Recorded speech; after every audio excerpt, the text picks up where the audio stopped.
Hello everyone and welcome to my channel कुडोन 3।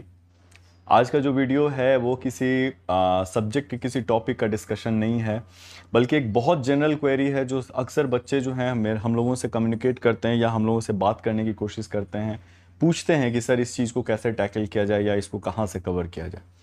जो सबसे बड़ा प्रॉब्लम बच्चे फेस कर रहे होते हैं स्टडिंग इन बायोकेमिस्ट्री।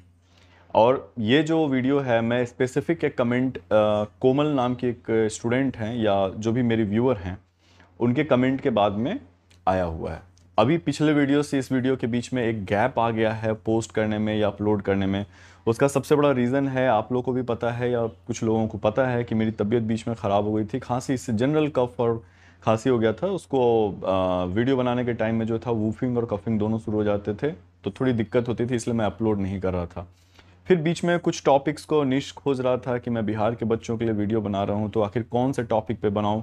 मुझे मालूम है कि the students are struggling in biochemistry. जो नहीं स्ट्रगल कर रहे हैं आपके लिए थम्स अप है। स्टूडेंट्स स्ट्रगल कर रहे हैं बायोकेमिस्ट्री के टॉपिक को लेकर के, और ऑल ऑफ सडन एक दिन मेरे वीडियो पे कमेंट आता है कि सर लेनिंगर टॉपिक का कौन कौन सा टॉपिक है या चैप्टर वाइज में कौन कौन से टॉपिक्स हैं जिसको हमें पढ़ना चाहिए जेआरएफ क्लियर करने के लिए। ऑल ऑफ सडन मेरे पास में ये हुआ कि चलो ठीक है इसी वीडियो को लेकर के एक बनाते हैं। ऑल्दो मुझे मालूम है कि इससे रिलेटेड कई सारे वीडियोस ऑनलाइन अवेलेबल हैं जिसको आप देख सकते हैं और वहाँ जा कर के आप समझ सकते हैं कि आखिर लेनिंगर चैप्टर को इतना वेटेज क्यों दिया जा रहा होता है। बट स्टिल मैं अपने बच्चे जो बिहार के बच्चे हैं, यूपी के और ख़ासकर हिंदी भाषी क्षेत्र के बच्चे हैं जो ये चीज़ें समझना चाहते हैं, उसके लिए मैं बना रहा हूँ। और मैंने साथ साथ में क्या किया है कि इस वीडियो को बनाने के साथ साथ में मैंने जैम का जो आईआईटी का एंट्रेंस एग्जामिनेशन होता है बायोटेक्नोलॉजी का, उस टॉपिक को भी इसमें इंक्लूड कर दिया हुआ है कि किस तरीके से सिर्फ बायोकेमिस्ट्री एक बहुत बड़ा वेटेज जो है वो आपका क्लियर कर देता है किसी भी एंट्रेंस एग्जामिनेशन के लिए। यस, आपको समय देना पड़ेगा, आपको पढ़ना पड़ेगा और आगे में आप इससे कहीं ज़्यादा बेनिफिट उठा सकते हैं, नॉट ओनली थियोरेटिकल पोर्शन से, बल्कि बायोकेमिस्ट्री आपके एक्सपेरिमेंटल डिज़ाइनिंग में भी आपको हेल्प कर रहे होते हैं। तो चलिए स्टार्ट करते हैं। इससे पहले वीडियो स्टार्ट करें, अगर आप यहाँ पे पहली बार मेरे वीडियो और मेरे चैनल पे आए हुए हैं प्लीज़ सब्सक्राइब करना मत भूलिएगा। बहुत अजीब सा थोड़ा सा एक फ़ील होता है, मैं भी नया नया हूँ यूट्यूब पे मेरे अभी भी 68% व्यूअर्स जो होते हैं वो उन्होंने मेरे चैनल को सब्सक्राइब नहीं किया हुआ है। बट मैं बोलूँ कि मैं व्यूअर्स को कंट्रोल नहीं कर सकता, मैं चाहता भी नहीं हूँ उनको कंट्रोल करना। और उससे भी ज़्यादा थोड़ा सा बुरा इस बात का लगता है कि व्यूइंग आर 48 सेकेंड्स का है, यानी कई सारे ऐसे व्यूअर होंगे जो अभी तक यहाँ से निकल भी चुके होंगे। तो 48 सेकेंड्स का on an average viewing time है। आई डोंट नो कि 48 सेकेंड में मैंने क्या बोला और आपने क्या सोच करके निकल गए, लेकिन स्टिल मेरे एक फ्रेंड ने मुझे मोटिवेट किया कि नहीं रोहित, अगर एक भी पर्सन अगर तुम्हारा वीडियो देखता है और उसको बेनिफिट होता है तो वीडियो बनाते रहो। I am feeling right now, I am feeling much better and I will keep uploading the videos. तो स्टार्ट करते हैं। जैसा कि आप यहाँ पे स्क्रीन पे देख सकते हैं, यहाँ मेरे पीछे में इस साइड या इस साइड चल रहा होगा, बेसिकली लगता है इसी साइड चल रहा है। ठीक है, तो आप देख सकते हैं कि आप एक साइड में आपको मैंने अपलोड करके रखा हुआ है जहाँ पे नेट जेआरएफ का जो सिलेबस है उसको अपलोड किया हुआ है।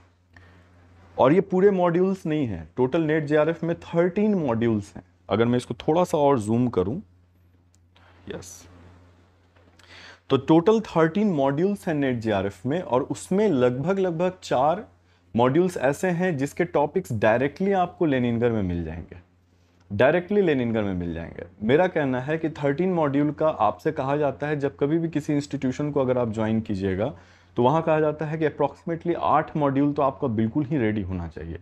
तो 13 मॉड्यूल में से निकालिए और उसमें से जो 8 मॉड्यूल होते हैं उसको आप टिक कर लीजिए जो आपके पीजी या यूजी, अगर आप यूजी लेवल पे भी हैं तो मेरा कहना है कि उन 8 मॉड्यूल को टिक कीजिए जो आपके अंडर ग्रेजुएट लेवल बायोटेक्नोलॉजी और माइक्रोबायोलॉजी के सिलेबस में या बॉटनी जूलॉजी के सिलेबस में ऑलरेडी ऐड किया हुआ है। तो अगर अभी से अगर आप ग्रेजुएशन से टिक करके रखेंगे और अगर एक प्रिंट आउट निकाल के रखे हुए हैं जेआरएफ के सिलेबस का, तो this is going to be a very very beneficially going to help you in a future, कि आपको ये पता है कि ये चीज़ें आपने अंडर ग्रेजुएट या पोस्ट ग्रेजुएट के सिलेबस पॉइंट ऑफ व्यू से भी आपने पढ़ लिया था। तो ये 4 मॉड्यूल्स हैं जिसको मैंने सेलेक्ट किया हुआ था, जो जिसके टॉपिक्स आपको डायरेक्टली लेनिनगर में मिल जाते हैं। अदरवाइज आप पीछे जा करके सर्च कर सकते हैं किताब से या पीडीएफ में, कि आप सर्च कर सकते हैं कि बाकी मॉड्यूल्स भी किताब में कहाँ पे दिया हुआ है। जिसमें पहला टॉपिक जो है वो molecules and their interaction relevant to the biology topic है, जिसमें structure of atoms, composition of different biomolecules, stabilising interaction, van der Waal force of attraction, electrostatic, hydrogen bonding, hydrophobic interaction, जिसमें अलग अलग तरह के बॉन्ड्स जो बन रहे होते हैं उसको यहाँ पे इंक्लूड किया गया हुआ है। प्रिंसिपल ऑफ बायोफिजिकल केमिस्ट्री, जिसमें pH, buffer, reaction kinetics, thermodynamics and colligative properties को इंक्लूड किया गया हुआ है। साथ ही बायोएनर्जेटिक्स है, जिसमें glycolysis, oxidative phosphorylation, couple reaction और बायोलॉजिकल एनर्जी ट्रांसड्यूसर्स वगैरह को इंक्लूड किया गया हुआ है। फिर आप नीचे आ जाइए, जिसमें principles of catalysis, conformation of proteins, conformation of nucleic acid के टाइप्स कौन कौन से हैं, न्यूक्लिक एसिड में आरएनए और डीएनए के टाइप कौन कौन से हैं, stability of protein, nucleic acid and metabolism of carbohydrate, lipid, amino acids and metabolites and vitamins. इन चीज़ों को सिर्फ सेक्शन 1 में कंप्लीट किया गया हुआ है। अब आएंगे अभी बहुत इंपॉर्टेंट चीज़ का है, सेल्यूलर ऑर्गेनाइजेशन, सेकेंड मॉड्यूल में आइए। मेम्ब्रेन का पूरा स्ट्रक्चर जितना अच्छा, ट्रांसपोर्ट और मेम्ब्रेन का स्ट्रक्चर जितना अच्छा आपके लेनिनगर में दिया हुआ है। अगर आप लेनिनगर नहीं पढ़ना चाहते हैं तो एल्बर्ट से पढ़िएगा। हायर क्लासेस के बच्चों को मैं बोल रहा हूँ, एमएससी जो अच्छे बच्चे हैं, अच्छे बच्चे तो सभी हैं जो बच्चे हैं जो बाहर अच्छे किसी अच्छे यूनिवर्सिटी से पढ़ रहे हैं, तो प्लीज़ आप एल्बर्ट से पढ़िएगा। जिनका बेसिक नहीं क्लियर है, वीडियो को अंत तक देखिएगा, मैं आपको इससे बहुत अच्छा एक आपको मोटिवेट करने के लिए मैं बताऊँगा कि किस तरीके से किन किताबों को यूज़ करना है। उसको ईगो को रास्ते में नहीं लाना है कि नहीं ये नहीं समझ में आ रहा है तो यही पढ़ेंगे, इसके अलावा और कोई नहीं पढ़ेंगे। तो सेकेंड मॉड्यूल में फिर आप structure, organisation and function of intracellular organisms, ये आप सेल बायोलॉजी के किसी किताब को उठाइए। चूंकि मैं लेनिनगर के टॉपिक को डिस्कस कर रहा हूँ तो मैं कोशिश करता हूँ कि सिर्फ लेनिनगर के ही टॉपिक को इसमें इंक्लूड किया जाए और किसी दूसरी किताब को नहीं। तो फंडामेंटल प्रोसेस में आ जाइए, replication, RNA synthesis, processing, RNA synthesis and processing, protein synthesis, control of gene expression, ये सारे के सारे जो है लेनिनगर में आपको मिल जाएंगे। ठीक है, और मैं एक बार पहले भी बना चुका हूँ इस पे वीडियो, मैं इस बार भी बता रहा हूँ कि कोई बायोकेमिस्ट्री का टॉपिक या किताब नहीं होता है, वो एक अप्रोच होता है किसी भी चीज़ को पढ़ने के लिए। अगर आप डीएनए के स्ट्रक्चर को लेनिनगर की बुक से पढ़ रहे हैं तो बायोकेमिकल अप्रोच है ये चीज़ें समझने का कि आखिर डीएनए के स्ट्रक्चर में बायोकेमिस्ट्री किस तरह से रोल प्ले कर रहा होता है। और अगर आप उसी चीज़ को सेल बायोलॉजी में पढ़ते हैं तो सेलुलर लेवल पे उसको पता करते हैं कि न्यूक्लियस के अंदर के वन ऑफ द कंपोनेंट्स हैं, तो डीएनए और न्यूक्लिक एसिड किस तरह से काम करते हैं। मॉलिक्यूलर बायोलॉजी में बिल्कुल वो दूसरे तरीके से स्टडी किया जाता है, जेनेटिक्स में दूसरे तरीके से स्टडी किया जाता है। तो ये सारे टॉपिक्स जो है सेकंड के, ये भी आपको लेनिनगर की बुक में मिल जाएंगे। सेल कम्युनिकेशन में आ जाइए तो सेल सिग्नलिंग और सेलुलर कम्युनिकेशन, ये दोनों टॉपिक भी आपको लेनिनगर में मिल जाएंगे। तो लगभग टॉपिक नंबर 1 2 3 4 8 मॉड्यूल में से लगभग 4 मॉड्यूल के ज़्यादातर टॉपिक, पहला तीसरा और लगभग चौथा का तो 3/4 आप मान के चलो कि आपका आराम से लेनिनगर से कवर हो जाएगा। अभी आ रहा है लेनिनगर के सिलेबस में क्या क्या है या उसकी किताबों में क्या क्या दिया हुआ है, you will come to know. इसी के साथ में मैंने बीएससी के भी बच्चों के लिए टॉपिक को इंक्लूड करके रखा हुआ है, जिसमें आईआईटी जैम के सिलेबस को इंक्लूड किया। यहाँ पे भी कुछ टॉपिक्स थे लेकिन वो चूंकि माइक्रोबायोलॉजी से थे, आइसोलेशन और मीडिया कल्चर वगैरह का, इसलिए मैंने उसको इंक्लूड नहीं किया। मैं सिर्फ और सिर्फ वही टॉपिक डिस्कस कर रहा हूँ जो अंडर ग्रेजुएट लेवल को भी लेनिनगर पढ़ने से फ़ायदा होगा। तो पहला टॉपिक जो जनरल बायोलॉजी का है, फिजियोलॉजी, जिसमें आपको carbohydrate, protein, lipid, nucleic acid, enzyme, vitamin, hormone, metabolism और नाइट्रोजन फिक्सेशन, फर्टिलाइजेशन ऑफ ये नाइट्रोजन फिक्सेशन एंड फर्टिलाइजेशन को आप छोड़ दीजिए, ये लेनिनगर में नहीं है या फिर वहाँ से पढ़ने की ज़रूरत नहीं है, आप किसी दूसरे किताब से पढ़ सकते हैं। साथ ही साथ में मॉलिक्यूलर बायोलॉजी का पूरा टॉपिक आपको लेनिनगर में आराम से मिल जाएगा। तो आप लेनिनगर को उठाते हैं, अगर एमएससी एंट्रेंस में आईआईटी के लिए 50% से ज़्यादा सिलेबस आपको लेनिनगर में मिलने जा रहा है, 50% से ज़्यादा। और वहीं पे अगर आप जेआरएफ में जा रहे होते हैं तो मेरा 50% नहीं कहूँगा, 8 मॉड्यूल को अगर आपको तैयार करना है तो अप्रॉक्सीमेटली मैं कहूँगा कि 30-35% के आसपास जो है टॉपिक आपको वहाँ से मिल जाएगा लेनिनगर से। अब आ जाते हैं कि लेनिनगर की बुक में क्या क्या दिया हुआ है। ठीक है, तो मैंने ये टिक लगा के रखा हुआ है लेनिनगर की बुक का, जो जेआरएफ के मॉड्यूल के हिसाब से जो आपको दिए गए हैं। तो पहला टॉपिक जो है ये ब्लू कलर में, ये पूरा का पूरा पहला मॉड्यूल जो है वो चैप्टर नंबर 2 से लेकर के चैप्टर नंबर 12 तक कंप्लीट है। ठीक है, इसी में जो चैप्टर नंबर 2A यूज़ किया गया है वो biological membrane and transport signalling और बायोलॉजिकल मेम्ब्रेन का कैसा स्ट्रक्चर होता है वो 2A में है, और 4B और 4C सिग्नलिंग जो है वो आपके 4B 4C का सेलुलर सिग्नलिंग वो भी आपके लेनिनगर में इंक्लूड किया हुआ है।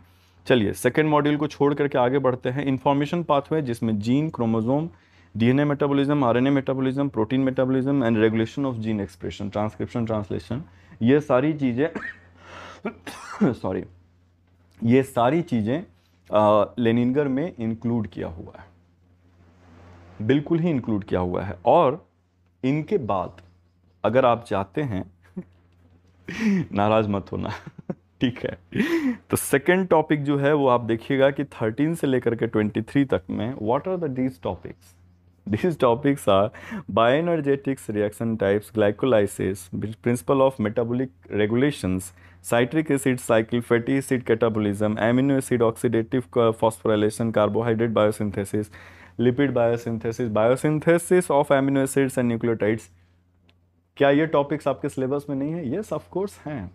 मैं क्या कहना चाह रहा हूँ, फिर से कोमल और सारे बच्चे अगर आप जाएंगे तो this is the syllabus of topics जो आपके लेनिनगर में इंक्लूड किया गया हुआ है। इसलिए इंडिया के किसी भी कोने के किसी भी इंस्टीट्यूट के किसी भी टीचर से अगर आप पूछिएगा कोई एक किताब जिसको आपको JRF या MSc एंट्रेंस में पढ़ना चाहिए, लेनिनगर इज द बुक। ठीक है, एंड इसीलिए इसको बार बार बोला जाता है कि आप पढ़िए पढ़िए। अल्टीमेटली मेरा क्या कहना है सेकेंड चैप्टर, चलो लावा दुआ या बिहार में लावा दुआ बोलते हैं, आपको पहला चैप्टर से मैं छुट्टी दे देता हूँ। ठीक है, पहले चैप्टर से मैं आपको छुट्टी दे देता हूं, तो आप पहला चैप्टर छोड़ दो, चैप्टर नंबर 2 से चैप्टर नंबर 28 तक पढ़ना है। अब आ जाइए, मैं जरा इसको साइड में रख देता हूं। अब आ जाते हैं हम लोग कुछ किताबों पे। कई सारे बच्चे हैं जो ग्रेजुएशन में हैं और उनको कई सारी किताबें हैं जो आपको मिल रही होती हैं, और हम लोग एज अ टीचर हम लोग सजेस्ट भी करते हैं, बिल्कुल इसमें कोई डाउट नहीं है कि हम लोग सजेस्ट करते हैं कि आप ये किताब खरीदिए, ये आप ये किताब पढ़िए या यहाँ से पढ़िए। लेकिन मेरा कहना है कि कई सारे बच्चे आज के दिन में, आप सबको पता है कि सभी PDF से पढ़ाई कर रहे हैं। ठीक है, किताब इतने महंगे हो चुके हुए हैं, कई सारे लो प्राइस एडिशन बुक्स थे जो इंडिया में अब लो प्राइस एडिशन में नहीं आ रहे हैं। हर एक किताब की कीमत लगभग 1500, 2000, 2500 से नीचे की नहीं है। तो मैं इंसिस्ट करता हूं उन लोगों को कि हर किताब का एक सब्सटीट्यूट होगा जो आपके पास इधर या इधर मुझे अभी याद नहीं है, वीडियो में इधर या इधर आपकी स्क्रीन पे पीछे में आपको चलते हुए दिखाई देगा। लेनिनगर के लिए एडवांस लेवल, बायोकेमिस्ट्री के लिए एडवांस लेवल लेनिनगर है। इसके ऊपर आप वॉयट एंड स्ट्रॉयर जो भी पढ़ना चाहते हैं पढ़िए। लेकिन अगर आप लेनिनगर नहीं पढ़ पा रहे और आपको एक बेसिक किताब चाहिए, do not go for, I with no offence to any student और जो राइटर्स हैं उनके लिए मैं कोई ऑफेंस नहीं कर रहा हूँ, do not go for guides. कई सारे गाइड हैं, मैं नाम नहीं लूँगा, ब्लैक कलर वाला आपको याद होगा, ठीक है, समथिंग रेस वाला वो भी याद होगा। Do not go for guides. ठीक है, इंस्टेड मैं बायोकेमिस्ट्री के लिए बोलता हूँ कि हार्पर की किताब देखिए, यहाँ पे हार्पर की किताब है जो एक बिल्कुल बेसिक किताब है। कोई भी एक चैप्टर मुश्किल से 5 से 7 पेज में कंप्लीट हो जाता है और उसमें मोर देन इनफ इंफॉर्मेशन दिया हुआ है। तो बायोकेमिस्ट्री में अगर आपको लेनिनगर से दिक्कत हो रहा है, go for Harper, start with Harper, और आपका एक बेस हार्पर का बनता है। तो बायोकेमिस्ट्री समझ लीजिए लेनिनगर का लगभग 60% आपका टॉपिक कंप्लीट है। मैं ये क्या बता रहा हूँ, जस्ट नेट प्रैक्टिस, क्रिकेट का नेट प्रैक्टिस के लिए मैं बोल रहा हूँ कि start the net practice with Harper and then go for Lehninger. Cell biology सबसे अच्छी किताब क्या है, सबको पता है, सबको, कि एल्बर्ट बहुत अच्छी किताब है, लॉडिस बहुत अच्छी किताब है। एल्बर्ट तो वर्ल्ड नोन बुक है सेल बायोलॉजी के लिए कि सबसे अच्छी किताब है एल्बर्ट का। लेकिन एल्बर्ट और उसके लैंग्वेज को नहीं समझ में आ रहा है। कौन से मेरे बच्चे जो आप बिहार में हैं, यूपी में हैं, ठीक है, हिंदी भाषी क्षेत्र में हैं, और ज़्यादातर बच्चे जो गांव एरिया से आते हैं और उनको साइंटिस्ट बनना है, उनके लिए एल्बर्ट्स और उसके लैंग्वेज को समझने में अगर आपको दिक्कत हो रही है, विथ नो ऑफेंस, अगर आपको दिक्कत हो रही है एल्बर्ट पढ़ने में, कूपर से पढ़ो। कूपर का लैंग्वेज बहुत ईजी दिया हुआ है, बहुत ईजी। कूपर को फिर नेट प्रैक्टिस के तौर पे लीजिए और तब फिर आप एल्बर्ट पे स्विच कीजिए। जेनेटिक्स सबसे अच्छे जीन सीरीज की जितनी बुक्स हैं वो सबसे अच्छी किताब है जेनेटिक्स के लिए। और किसी का नाम ही मत सुनो कि क्या दिया हुआ क्या नहीं दिया हुआ। लेकिन अगर आप जेनेटिक्स पढ़ने में मुश्किल हो रही है, ठीक है, जीन 7, जीन 8, जीन 9, जीन 10, 11, 12 जितने भी चले आ रहे हैं, अगर आपको मिनिमम जीन 7 भी अगर आपके पास पुराने लाइब्रेरी की किताब है, जीन 7 भी अगर आपको दिक्कत हो रही है, तो आप उसको छोड़ दीजिए। क्लग एंड क्यूमिन्स की बुक आती है पियर्सन पब्लिकेशन की, वहां से आप स्टार्ट कीजिए, ठीक है। क्लग एंड क्यूमिन्स को पढ़िए, अगर वहां से 1-2 चैप्टर, और पूरा किताब नहीं पढ़ना है, जो टॉपिक्स को आपको टिक किया गया है जेनेटिक्स का, मान लीजिए इनहेरिटेंस से स्टार्ट करें, क्लग एंड क्यूमिन्स से शुरू किए, मुश्किल से 7 दिन 10 दिन आप उसको पढ़ते हैं, तो आपको क्या होता है कि वो किताब पढ़ने की, पेज पढ़ने की कैपेसिटी जो है वो इंक्रीज करने लग जाती है। और इसके साथ साथ ही में जैसे जैसे आप आगे बढ़िएगा, तो फिर आप जीन 7, जीन 8 पे स्विच कीजिएगा, automatically this is going to help you. तो क्या क्या कवर किया? बायोकेमिस्ट्री कवर कर लिया, सेल बायोलॉजी कवर कर लिया, जेनेटिक्स कवर कर लिया। सेल बायोलॉजी और जेनेटिक्स के ही किताब में आपका मॉलिक्यूलर बायोलॉजी भी कवर हो जाएगा। लेकिन अगर आप मॉलिक्यूलर बायोलॉजी पढ़ना चाहते हैं, बहुत साधारण तरीके से वाटसन एंड क्रिक की किताब जो है, जेडी वाटसन की किताब जो है पियर्सन पब्लिकेशन का, उसमें ये चीज़ें दी गई हुई हैं। बहुत सिंपल लैंग्वेज है और वेरी इजी टू अंडरस्टैंड, ठीक है। लेकिन अगर आप कूपर पढ़ रहे हैं तो वाटसन को भी पढ़ने की ज़रूरत नहीं है, एक कूपर की किताब में आपको फिर ये मिलने लग जाएगा, मॉलिक्यूलर जेनेटिक्स की सारी चीज़ें मिलेंगी। फिर either switch to this Alberts और either switch to the Lehninger. फिर बच जाते हैं आपके इम्यूनोलॉजी की सिर्फ एक किताब है मेरे भाई, कुबी की जो किताब है उसका लैंग्वेज भी सिंपल है, all you have to do is give some time, ठीक है। तो ये मैंने आपको बताया सब्स्टिट्यूटेड बुक्स, जिसमें आपको बिल्कुल रेफरेंस बुक, जो कि अब 2021 में रेफरेंस रह नहीं गया है। मैं कहता हूं कि लेनिनगर को लोग टेक्स्ट बुक की तरफ पढ़ रहे हैं, इसलिए आप भी पढ़िए, ठीक है। तो ये मैंने एक रेफरेंस बुक का एक सब्स्टिट्यूट बुक बताया हुआ है। क्या होता है कि आप लेनिनगर पढ़ते पढ़ते में जब आपको लगता है कि अरे यार लेनिनगर अब नहीं हो रहा है मेरे से, तो you just started giving up on book. मैंने आपको उसी समय बताया कि ऊपर से आसमान से गिर के जमीन पे नहीं आना है, बीच में खजूर पे रहो, ठीक है। तो हार्पर्स बुक इज खजूर, कि आसमान से गिरे खजूर पे आए, फिर खजूर से फिर आसमान पे गए। अगर आप 1 पेज 2 पेज भी पढ़ना स्टार्ट करते हो, this is going good, this is going good. और आज आप देखो कोमल जैसे बच्चे, शशांक जैसे बच्चे एमएससी के लास्ट मोमेंट पे आकर के ये तैयारी कर रहे हैं। इसलिए अंडर ग्रेजुएट के बच्चे, खासकर बिहार के बच्चों को मैं अब भी से बोलता हूँ कि लेनिनगर पढ़ना स्टार्ट करो, ठीक है। अभी से पढ़ना स्टार्ट करोगे तब जा करके एमएससी तक में आपके पास में एक अच्छा बैकअप होगा। मेरे कहने का मतलब ये नहीं है कि कोमल और शशांक के पास चांसेस नहीं है, उनको थोड़ा एफर्ट करना पड़ेगा, थोड़ा एफर्ट करना पड़ेगा। मैं भी कर रहा हूँ एज अ टीचर, मैं भी एफर्ट कर रहा हूँ, 6-7 पेजेस को पढ़ रहा हूँ, उसका नोट्स बनाता हूँ, उसका टेकआउट निकालता हूँ कि नोट्स का, फिर उसको वीडियो शूट करता हूँ, साथ में आपके पीछे वाले स्क्रीन पे इन सारी चीज़ों को चलाता हूँ कि कैसे इन चीज़ों को चलाना है, ठीक है। और बच्चों को समझ में भी आना चाहिए, थोड़ा सा मेहनत आपको भी करना होगा, ठीक है। और मैं उम्मीद करता हूँ, आई जस्ट विश और आई जस्ट मैं मनाता हूँ कि लेनिनगर वीडियोस पे जो हैं वो आपके व्यूज़ थोड़े से होंगे। ऑल्दो आपको भी पता है यूजीसी का मैं बोल रहा था, यूट्यूब का जो है वो पॉलिसी चेंज हो चुका हुआ है। आई डोंट नीड 4000 और something to my channel to get monetise. अरे मोनेटाइज करवा के भी क्या करेंगे, ठीक है। जिसके लिए वीडियो बना रहे हैं, आप लोगों के लिए वीडियो बनाया जा रहा है, आप लोग इस वीडियो को देखो। ये 20 मिनट्स आपके चाहिए थे मुझे, आपने अगर जो भी लोग इस लास्ट 20 मिनट्स तक हैं जुड़े हुए, उसके लिए बहुत बहुत थैंक यू। शेयर कीजिए। साथ ही साथ ये चीज़ में मैं बताना चाह रहा हूँ कि मेरे नीट का भी क्लास स्टार्ट हो चुका है मंडे से, 4th ऑफ 4 बजे शाम से 11th का, और 5 बजे शाम से 12th का स्टार्ट हो गया। और ऑल दो ऑनलाइन क्लासेस जो हैं वो ऑलरेडी 7:30 बजे सुबह से लेकर के 9 साढ़े 9 बजे तक, और 11:30 बजे से लेकर के 12:15 बजे तक, लगभग ये 3 क्लासेस चलते हैं मेरे। तो अगर आप लोगों में से कोई भी है जो नीट प्रिपरेशन करना चाहता है मेरे साथ में, मेरे से पढ़ करके, खासकर मैं उन बच्चों को रिक्वेस्ट करता हूं जो थोड़े पढ़ने में कमज़ोर हैं और उनको बहुत बेसिक से किसी भी चीज़ को जानना है। आप बाकी जो पढ़े लिखे हैं और बहुत अच्छे से उनका बैकग्राउंड तैयार है, उनको तो कोई भी पढ़ा लेगा। I just request some of the students who are really weak in foundations, you can come and join my class. For that you will have to contact me. आप DM कर सकते हैं मुझे, मेरा मोबाइल नंबर भी बहुत लोगों के पास है, मैं एक बार डाल भी दूंगा। जिनको भी ऑनलाइन क्लास मेरे से अटेंड करना है, you can come and join my class. Thank you so much.